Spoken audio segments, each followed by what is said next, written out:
até tornarmos o inconsciente consciente, o inconsciente direcionará nossa vida e nós chamaremos de destino.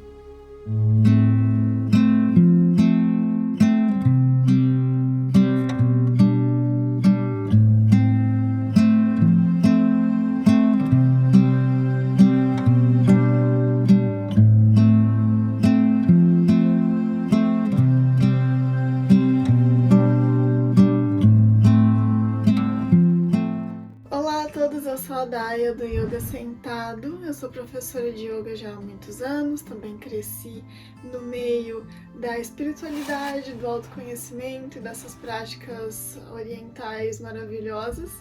E o meu objetivo com o meu trabalho e através desses vídeos é mostrar que o yoga é para todos e que vai muito além do que nós vemos nas mídias sociais, na internet. Não é só uma prática física que requer flexibilidade, que requer um tipo físico específico ou uma idade específica, não é para um gênero também específico, é uma prática super aberta a todos que tenham interesse e que se sintam tocados por esse estilo de vida que é o yoga e que nos ajuda imensamente a viver uma vida com mais propósito, com mais qualidade de vida, com uma saúde mental melhor e com mais profundidade de maneira geral.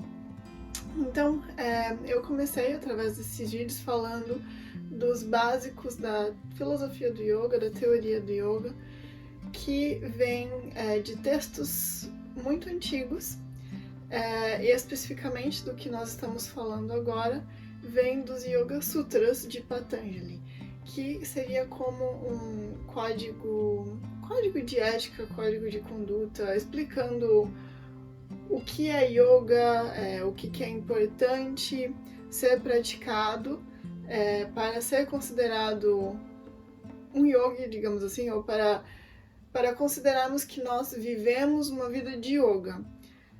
A primeira vez que eu tive contato com esse texto, eu até fiquei confusa com essa questão, porque eles usam muito esse termo, viver uma vida de yoga.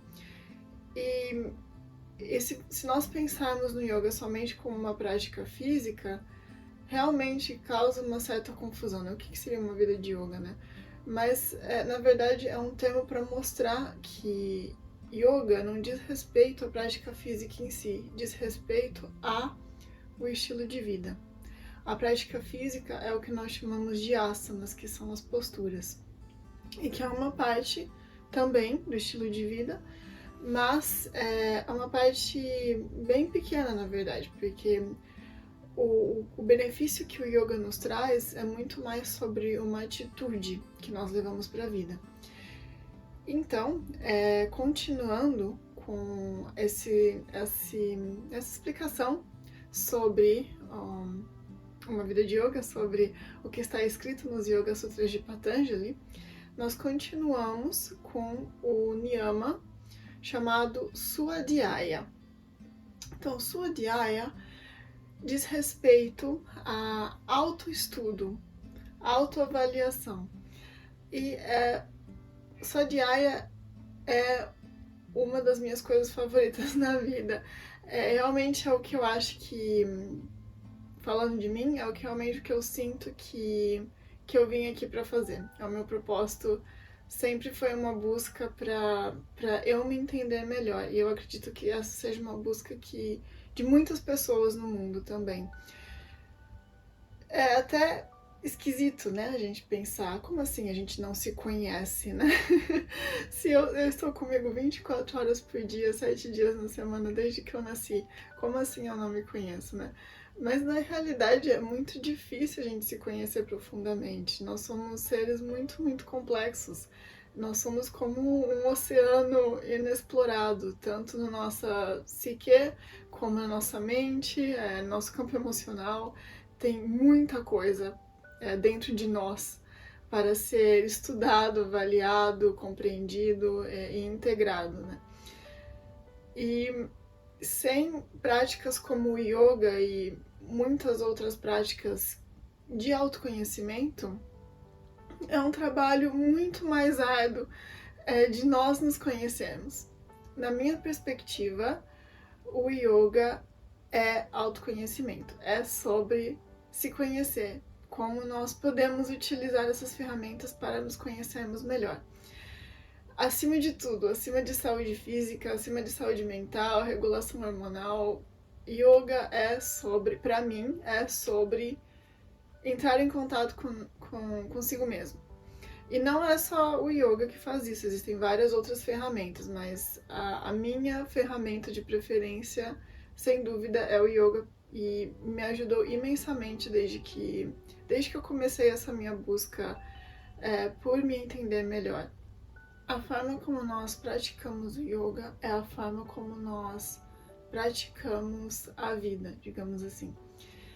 Quando nós vamos até para uma prática física de yoga, a forma como nós reagimos a determinados cenários, a determinadas situações, fala muito sobre a forma como nós reagimos aos acontecimentos da vida. E é uma excelente forma de nós começarmos a praticar o autoconhecimento. O autoconhecimento é algo que demanda um certo esforço, principalmente no começo, como qualquer atividade nova, mas com a prática, com o tempo, se torna algo muito natural. Esse questionamento constante, essa autoavaliação, vem quase que automaticamente, eu falo por experiência. Então, na prática do yoga, é uma ótima maneira de iniciar esses primeiros passos, numa aula física de yoga, eu quero dizer.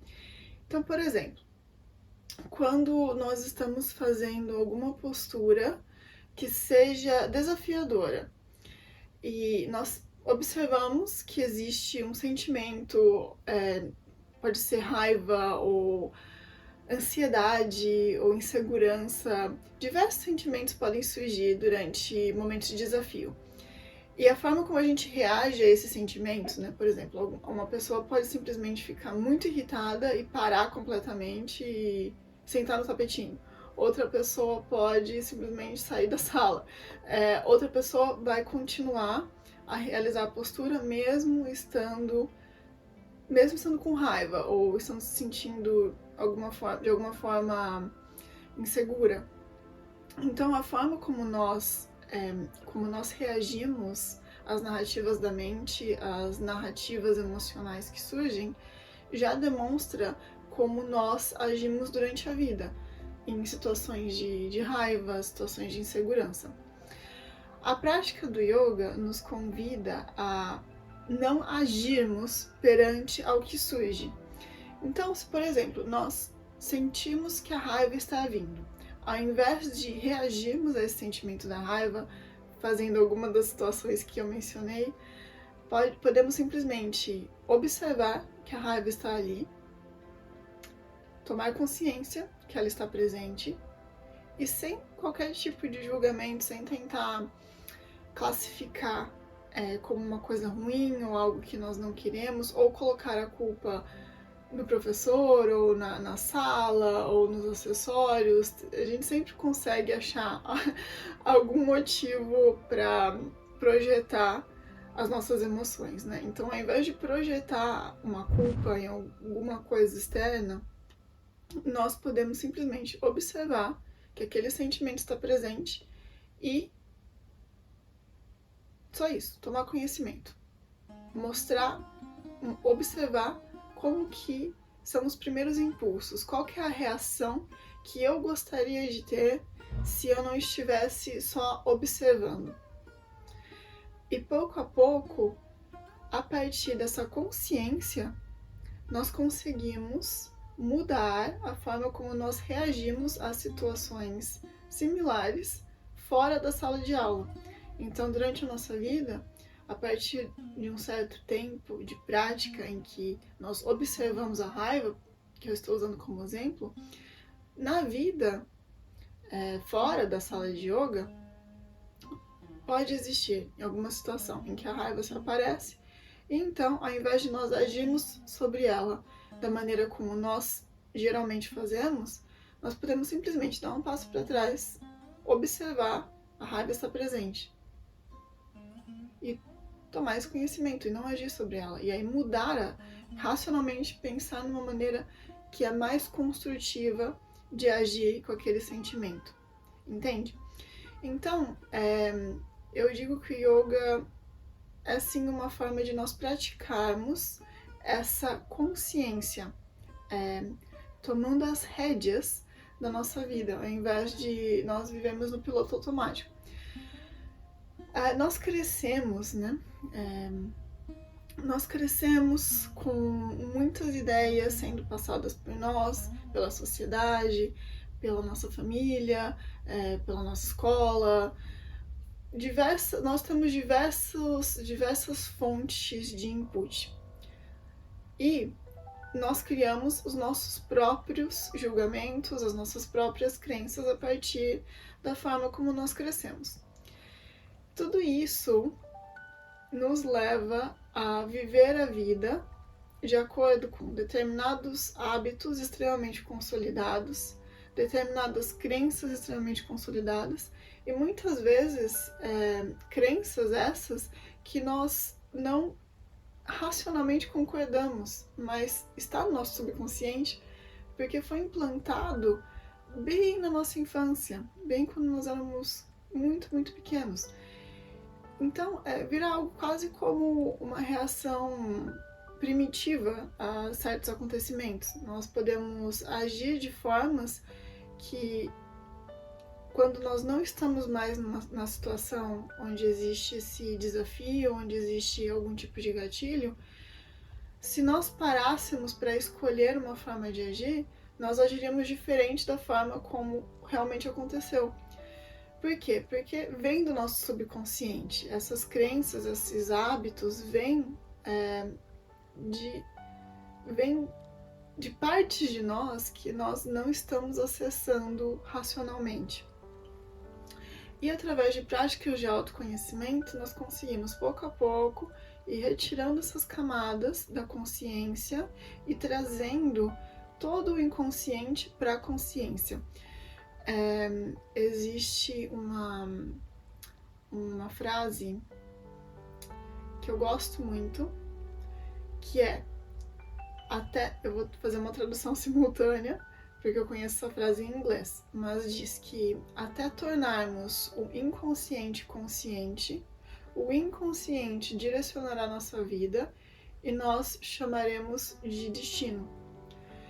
Então, o que isso quer dizer, né?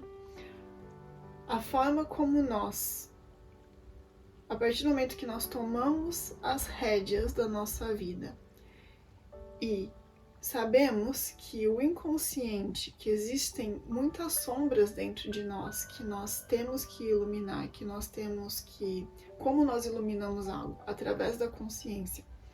Nós temos que levar a luz para essas partes de nós, a partir do momento que nós entendemos e integramos essas partes de nós, fica mais fácil tomarmos as rédeas daquilo que nós achamos que é o destino, que nós chamamos de destino, ou que nós chamamos de algo além do nosso controle, ou que nós não sabemos por que nós agimos de determinada forma, ou pensamos de determinada forma, sendo que nós não concordamos necessariamente com aquilo, não é a forma como nós gostaríamos realmente que direcionasse a nossa vida. Tomara que isso esteja fazendo sentido. Mas é um tema que eu gosto muito. É muito interessante porque quebra de hábitos e autoconsciência realmente é um desafio muito grande de todos os seres humanos, né? Tanto que existem muitos métodos hoje em dia que nos ajudam a implantar hábitos novos e mais saudáveis ou mudar crenças subconscientes. Por quê? Porque é necessário que nós tomemos atitudes, se nós quisermos termos controle sobre o nosso futuro e sobre a nossa vida, nós temos que, primeiro de tudo, se entender. Entrar em contato com nós mesmos. E Svadhyaya fala sobre isso. Então, como que nós iniciamos um caminho de autoconhecimento? E eu falo muito disso da minha própria experiência. Tudo aquilo que nós pensamos, comunicamos com os outros, com nós mesmos em momentos de silêncio, refletem o nosso interior, as partes de nós mesmos que nós não conhecemos, essas sombras. E quando nós falamos de sombra, sombra é um conceito também muito presente dentro da filosofia do yoga. Quando nós pegamos a palavra guru, guru significa aquele que traz luz à escuridão, aquele que nos retira da escuridão. Então, a palavra guru tem um pouco de... é mal vista, né? Nos dias de hoje, por conta de personalidades que utilizaram esse título de maneira não da melhor forma, e acabou criando... a palavra acabou ganhando um peso desnecessário. Mas guru, quando nós falamos, quando estamos dentro da filosofia do yoga, guru não diz respeito necessariamente a uma pessoa. Claro que pode ser uma pessoa, alguém que ajuda a iluminar a escuridão, porque a escuridão só é iluminada através do conhecimento, de acordo com o yoga. Então é por isso que nós utilizamos esse conhecimento para ganharmos conhecimento sobre nós mesmos e iluminarmos essas partes de nós mesmos que estão escuras, que nós não conseguimos ver. E não só de nós mesmos, mas do mundo como um todo, né? Observarmos a vida, o universo de uma maneira mais ampla e não com uma visão restrita pela nossa experiência humana. São muitos conceitos, né? É uma conversa muito, muito profunda, mas então a palavra guru é essa ideia de que nós trazemos luz à escuridão. Pode ser uma pessoa que nos auxilia, nos traz conhecimento, e o conhecimento nos empodera para sairmos da escuridão, digamos assim. Mas também pode ser um livro, por exemplo, um livro que nos ajuda, é um livro guru que traz conhecimento para nós, nos tira, mas o conhecimento profundo, não é qualquer tipo de conhecimento, o conhecimento profundo sobre nós mesmos, sobre a nossa escuridão. Mas também pode ser o nosso guru interior, a nossa sabedoria interna. Todos nós temos a nossa intuição, nós temos um conhecimento interno muito profundo, mas por conta das nossas vivências ao longo da vida e ao que nós somos expostos ao longo da vida, essa sabedoria interior, ela fica cada vez mais trancada dentro de nós. Então, nós temos que ativamente procurar práticas de autoconhecimento para pouco a pouco retirar essas camadas e entrar em contato com essa sabedoria interior, com o nosso guru interno. Então, só uma breve explicação sobre a palavra guru, que tem muito a ver com essa ideia de swadhyaya, autoconhecimento. A melhor forma de começarmos a praticar autoconhecimento é... Cada pessoa tem, obviamente, uma história diferente e um caminho diferente. Eu vejo como a melhor forma, através dessa autoavaliação dos pensamentos e da comunicação, tanto interna quanto externa. Avaliando se, quando nós pensamos algo, o que aquele pensamento, da onde aquele pensamento vem, e sem qualquer tipo de julgamento. Então nós não estamos tentando, apesar de cada pessoa ter o seu próprio caminho de autoconhecimento e ter formas como cada um lida melhor com esse conceito, na minha opinião, a melhor forma de começar a praticar o autoconhecimento é através da autoavaliação dos nossos pensamentos e da nossa comunicação, tanto interna quanto externa. Então, Por exemplo, quando temos um pensamento específico que é carregado de julgamento. Ao longo da vida, nós somos incentivados a segregar ou diferenciar tudo entre bom e mal, ruim, algo positivo, algo negativo. E eu acredito que nós temos que ver as coisas como polaridades, né? Então, a polaridade positiva e negativa, as duas são necessárias, não significa que seja ruim. Tanto a escuridão quanto a luz faz parte da experiência humana. Então, se nós tentamos, e eu já falei sobre isso nos outros vídeos, se nós tentarmos reprimir as nossas sombras, elas só se tornam mais fortes. Então, nós não queremos reprimir e ver como algo ruim. Nós temos só que observar que, por exemplo, esse julgamento existe, ele está presente, existe um motivo pelo qual ele está ali. Então, ao invés de olhar para esse julgamento de uma maneira negativa, como algo ruim que nós queremos reprimir, nós temos que olhar para ele e entender. Bom, esse pensamento vem de um julgamento X. Esse julgamento acontece por conta de situações que eu passei na minha vida, ou por causa de crenças que eu tenho, talvez eu tenha desenvolvido ou que tenham sido colocadas em mim ou ensinadas, aprendidas por mim ao longo da minha vida, por conta de situações que eu passei, enfim. Esse julgamento fala muito mais sobre mim do que do outro, por exemplo. Então, tudo aquilo que nós criticamos no outro é um reflexo do nosso crítico interior. Então, muitas vezes, aquilo que nós criticamos no outro diz respeito a algo que...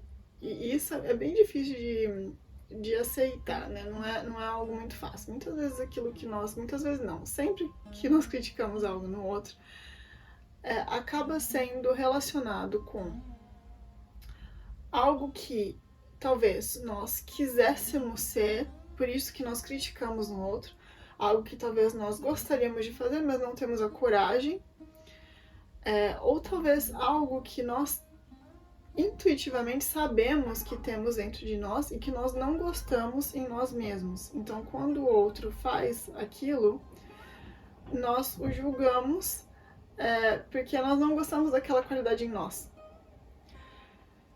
Então, quando nós pegamos essa teoria, essa ideia de que o outro é um reflexo de mim e que eu projeto todas as minhas críticas, todas as minhas crenças, todos os meus julgamentos para fora, nós podemos sempre nos perguntar: o que em mim me irrita nessa pessoa? Ou o que em mim me provoca essa sensação? Por que eu me sinto irritado? Por que eu me sinto ansioso? Numa aula de yoga, por exemplo, uma aula física de yoga, por que essa postura me deixa tão desconfortável? Emocionalmente desconfortável. Por que quando eu não consigo realizar a postura da maneira como eu gostaria, da maneira como eu tenho na minha cabeça, eu fico tão frustrado? Talvez seja porque eu esteja colocando uma pressão tão grande em mim que venha de um perfeccionismo, ou de um medo de errar, ou pode ser 1 milhão de coisas, não é? E isso tem a ver com a forma com as nossas crenças e a forma como nós fomos criados. Nós só conseguimos quebrar essas crenças quando nós tomamos conhecimento delas.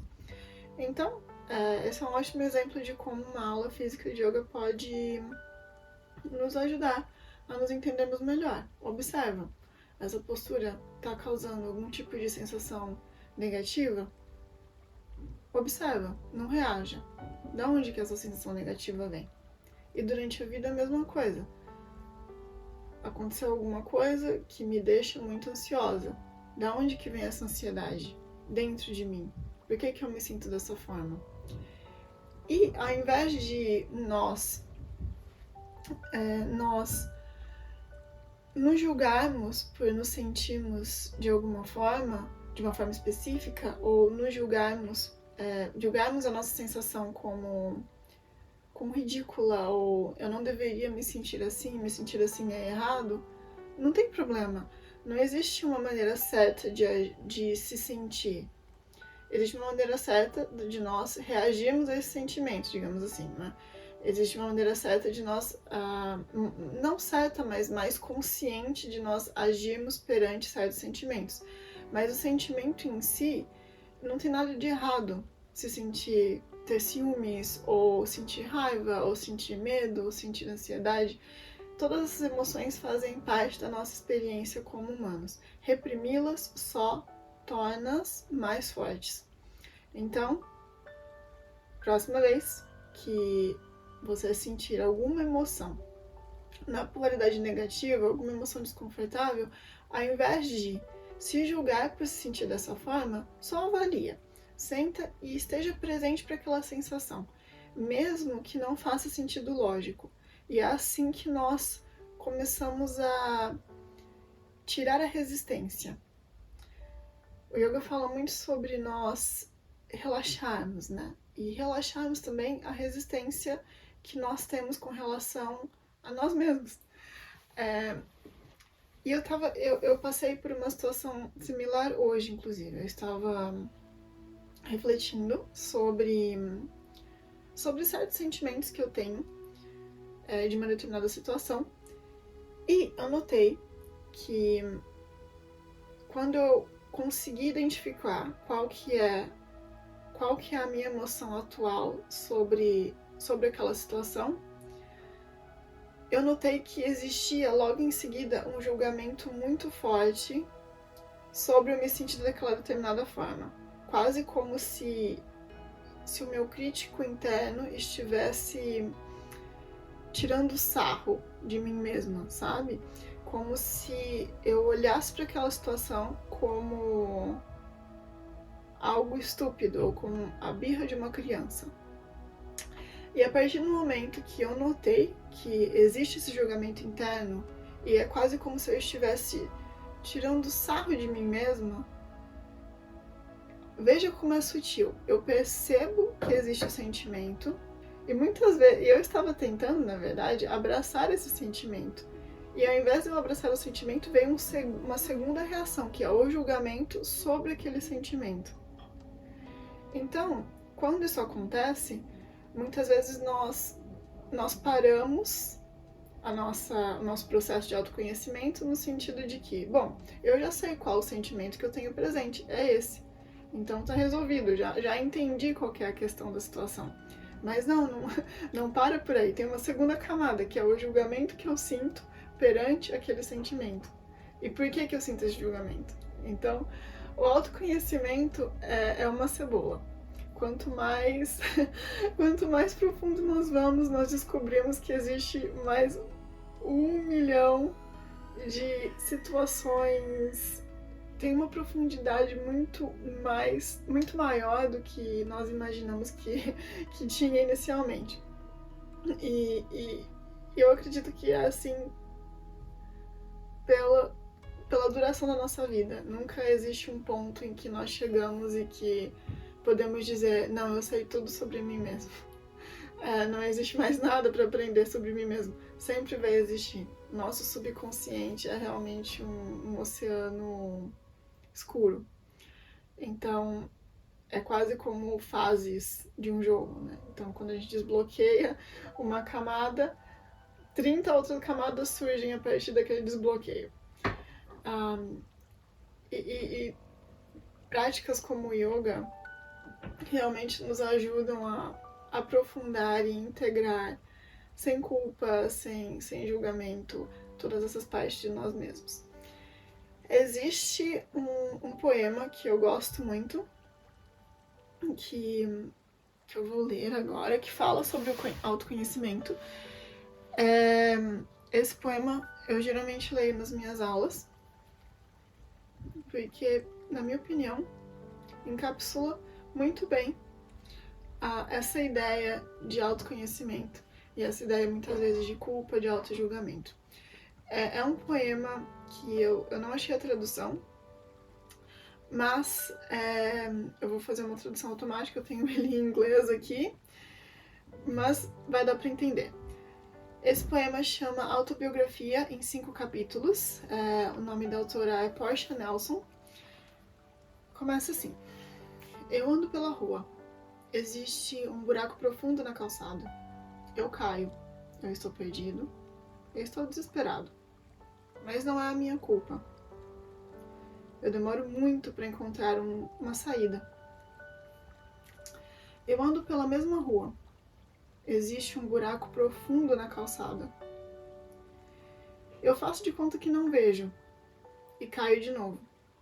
Não posso acreditar que estou no mesmo lugar, mas ainda assim, não é minha culpa. Demora muito para eu conseguir encontrar uma saída. Eu ando pela mesma rua. Tem um buraco profundo na calçada. Eu vejo que está lá e eu ainda caio. É um hábito. Meus olhos estão abertos. Eu sei onde estou. É a minha culpa. É a minha responsabilidade. Eu saio imediatamente. Eu ando pela mesma rua. Existe um buraco profundo na calçada. Eu ando por volta dele, ao redor dele. E eu ando por uma rua nova. Eu amo essa poesia. Eu acho que fala sobre todo o processo da consciência, né? Com relação aos nossos sentimentos, pela forma como nós nos julgamos muito, ou muitas vezes como é fácil, mais fácil e menos doloroso colocar a culpa no externo, né? E não que nós não tenhamos situações difíceis na vida, temos muitas situações difíceis que acontecem na vida que nós não temos controle. Mas isso também está em um vídeo anterior, quando eu falei sobre as duas flechas, né? A forma como a vida é aquele conto budista que fala das duas flechas. Então, a primeira flecha são os eventos da vida que acontecem que a gente não tem controle e que nos fere e que dói. A segunda flecha é a forma como nós escolhemos reagir à primeira flecha. E não é fácil. Não, realmente, assim, não é uma tarefa simples tomar a responsabilidade sobre eventos difíceis. Por exemplo, cair no buraco.